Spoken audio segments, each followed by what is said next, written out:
without further ado, let's welcome David Straus to the show. David, so excited to have you here today. Can you start by telling our listeners a bit about yourself, your role as the Executive Director of the Association for Commuter Transportation?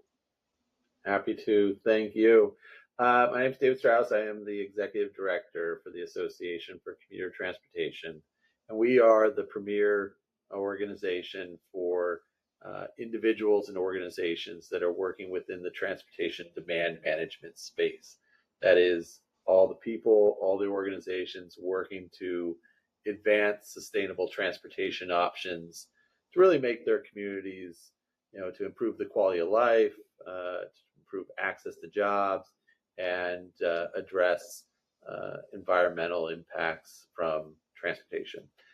So we have just under 1,700 members that are scattered across the globe, ranging from students to retirees and everyone in between, and really are the big tent when it comes to working on these issues. It's city-state DOTs, it's transit agencies, and large employers and higher educational institutions, MPOs, consultants and nonprofits, and the service providers that are all coming together under ACT. So that is real quick who we are, and for me, it's a great pleasure to be serving as our executive director. It's an organization that I've been involved with personally for 25 years, first as a member, a board member, and then taking over as executive director. That's amazing. Thank you. And yeah, to hear that you guys have so many members across the globe is really exciting. This is exactly the group of folks that we like talking to, really focusing on where those transportation trends are coming from and understanding what's the most important pressing items. And you guys are definitely at the forefront of all of that. So I was hoping actually as one of our first questions to learn a little bit more from you. What are some of like the biggest trends? What are some of the emerging trends in transportation demand management that our listeners should really be keeping an eye on for the rest of the year and going into 2025? Yeah, happy to.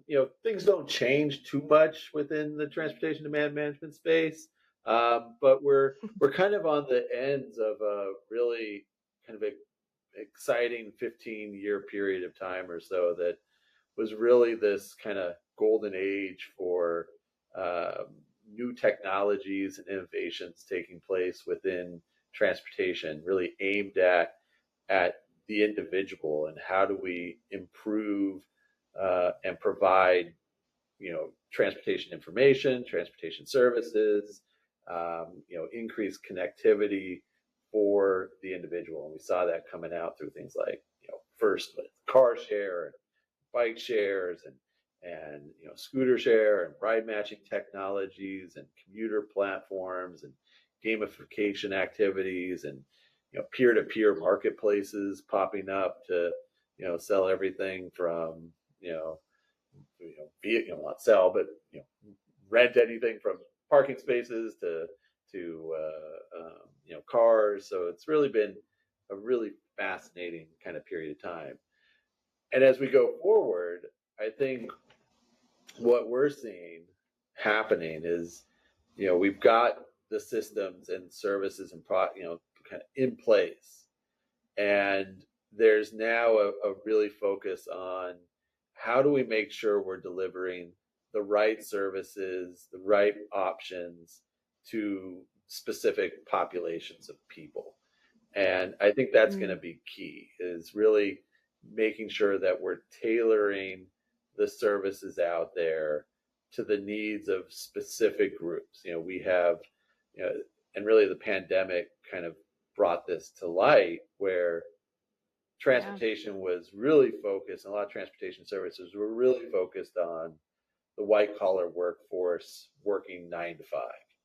And we quickly saw that there is a significant portion of the population that does not work and commute during those times, as well as are not living in the areas where a lot of those transportation services were actually taking people to and from.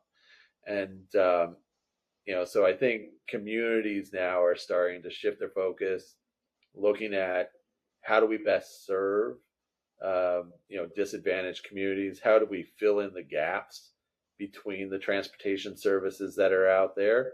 And how do we look at some significant groups of, the workforce that may be, you know, the warehouse third shift, or working Yeah. overnight at the airport, and there are thousands and thousands of people in these jobs that can benefit from transportation options being delivered to them. And the great outcome for all that is, if we can meet those needs successfully, extending that out to everyone else should be a breeze, and we can really see some Right. significant change in behavior, and the reduction in congestion, and improvements in air quality at the same time. So that's where I think the trends are going. It's kind of that narrowing down into those real unique, you know, needs of populations. Yeah, that's actually a really unique point, and I was curious from your perspective, actually, how has technology either helped these situations, or do you feel technology is on the horizon of helping with some of these key challenges that you just walked through? I think the biggest thing with technology is the fact that um, information now is so accessible, Yeah, and people have in their hands, you know, all of the options that can be available to them, whether it's utilizing, a custom built, multimodal navigation platform of some sort, or, even a basic type of, Google Maps, that shows you how to get from places. The information is there. I mean, when I first started doing this job, we used to do hand matching of people interested in carpooling and vanpooling, where we would send out a form or post a flyer on a bulletin board and ask people to give us their information, and you know go back and sit down and map it out on a paper map. And that was hard. uh, I can well, imagine. mind matching is hard enough to begin with on a Right, lot of these right. things. So the technology has just made all of this much more accessible to everybody, and will continue to make it more accessible. One of the Yeah, exciting things that's I think is coming up down the road as well is you know there's the idea of mobility as a service, and really kind of the concept of a single app to rule all apps when it comes to payment platforms, and ride matching and options, information. um, but and that's all wonderful, and it's going to help, because one of the challenges that we always face when people are making decisions when it comes to how they get around, they don't want to put a lot of thought into it. They need mm, something that is extremely convenient, easy to use, and affordable. And if it's not going to work.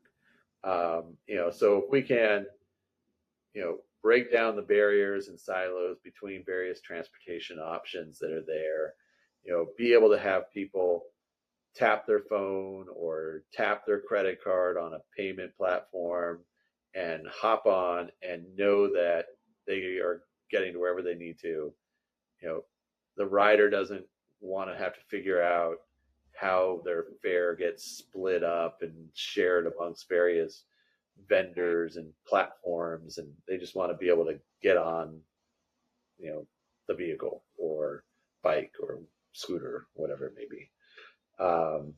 So that ease, that continued investment on the technology side of creating a easy to use system is where things hopefully go. Yeah, yeah. I mean, that is definitely the goal. Technology should be making things seamless and easy and, almost second nature, so you don't even realize that it's there. So it's great to see that you're also seeing that technology build up, especially on the transportation and facility side. And, one of the things we've talked about a bit already, and I know you've mentioned this a few times at the beginning, is the sustainability component of what's happening with the effective use of transportation. And technology definitely helps with a seamless experience. I'm curious from your perspective, are you seeing any crossover with technology helping with sustainability? And then from your perspective, what are some of the sustainability trends that are really coming forward right now? Mhm. Um, so on the trend side, or I don't know if it's trend or not, but there is a renewed focus on the need to to decarbonize our transportation system.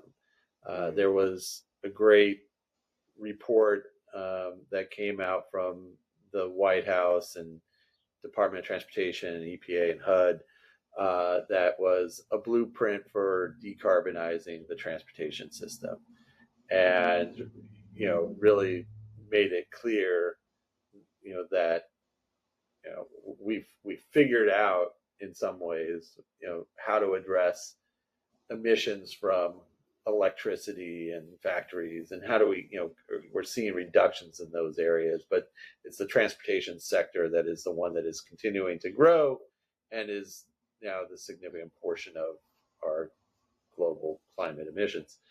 um, and it laid out there that transportation demand management needs to be a key strategy in our decarbonization efforts. And get it's not going to be simply enough to electrify every vehicle and shift people from gas engines to electric engines. It's not going to do it. And so, from a sustainability front, it's kind of understanding where you can get to with transportation, and the need to look at this focus on behavior change and how we are utilizing the transportation infrastructure that we have in place, um, and doing it and realizing which things can be done sooner versus later. And, it's going to take us a long time to build a connected national network of electric recharging stations. It's going to take time and it takes a lot of money.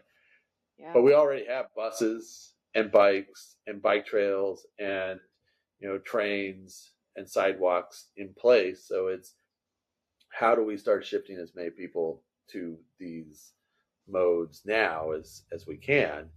And yeah, the technology side, when it comes to environmental, I think one of the keys there is, especially on the well, both the private sector and the public sector, is how does technology help us understand where we are right now when it comes to our impacts on carbon emissions and the broader environment, and how do we utilize technology to help us set goals and measure our progress towards getting there. There was an effort this last year from the Securities and Exchange Commission to require publicly traded companies to measure and report on their Scope 3 emissions, which is captures those commuting contributions to carbon emissions.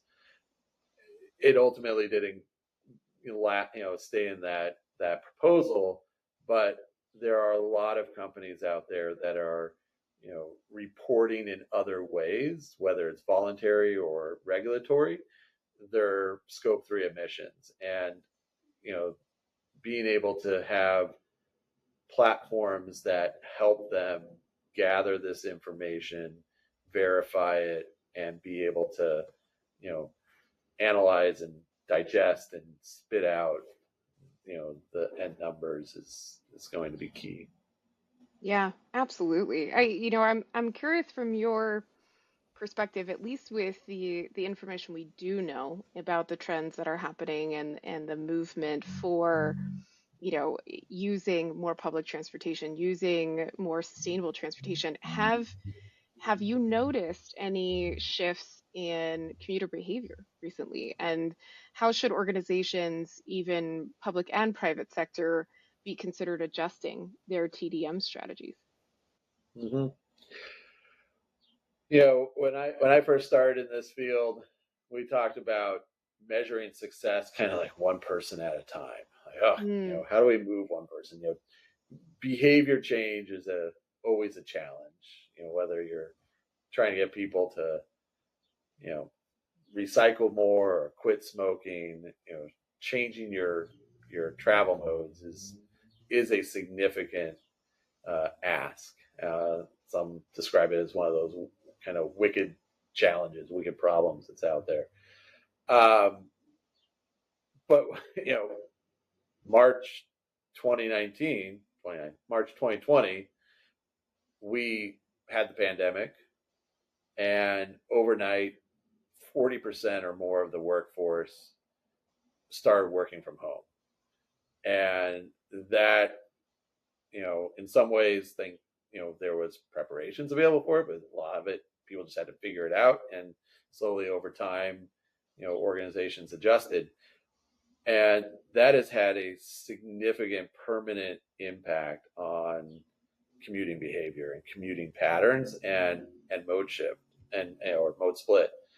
Um, since then, people have started returning to work, but the majority of that workforce is returning to work part time.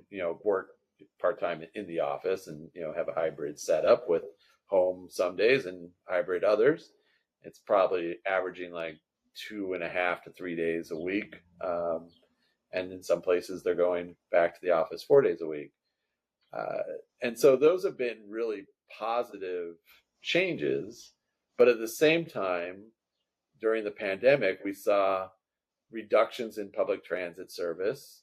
We saw, concerns that now have kind of stayed in people around, being too close to others and sharing tight quarters, and you know, right. and so there's been, while people are going back to the office, more people are now driving back to the office than they were previously. And in some ways, this is because, you know, public transit hasn't adjusted their fare systems to appropriately match what the new behaviors are. You sell a monthly pass, but if I'm only going in 2 to 3 days a week, I don't want to buy a monthly pass. I want Yeah. to buy just for the days I'm going in. So it's more effective for me to just drive into the office.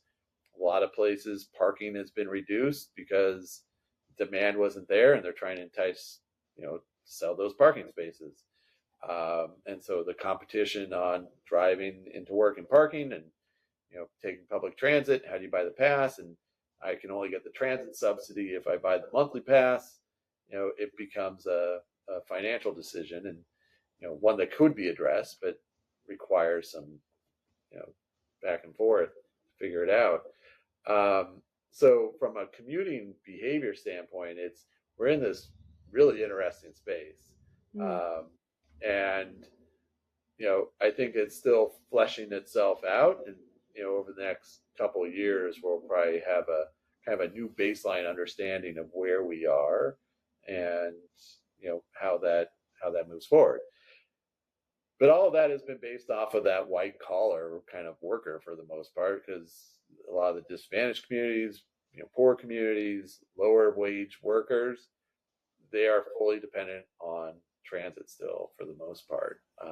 And we need to keep that in mind as we look at how these things all move forward.